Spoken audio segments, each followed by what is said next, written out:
جس طرح سب مسلمان جتنے بھی ہیں، یہ شیعہ سنی لٹرن جتنے بھی ہیں، یہ سب مانتے ہیں کہ ہر صدی میں ایک امام آتے ہیں، مجدد آتے ہیں. 12 صدیوں میں 12 مجدد ہیں. اب کس کو مجدد کہتے ہیں؟ جو دین کی تجدید کرنے والے ہوں. کس کو کہہ رہے ہیں؟ کوئی نام لیتے ہیں کسی مجدد کا؟ نہیں، یہی پوچھیں. جی یہی پوچھنا ہے کہ وہ جو 12 مجدد کہتے ہیں جی 12 صدیوں میں آ گئے ہیں، ہم کہتے ہیں کہ 13ویں صدی میں حضرت نہیں، رسول اللہ صلی اللہ علیہ وسلم نے تو 12 کا نہیں شرط نہیں لگائی تھی. جی ہر صدی کے سر پہ مجدد آئے گا، یہ فرمایا تھا.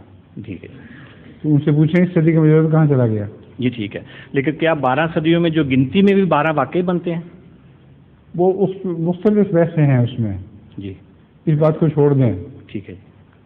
سب کہتے تو ہے نا کہ آیا ہے 12. جی ہم کسی کا نام لیں کسی اور کا نام لے لیں، یہ بحث ہے، الگ ہے.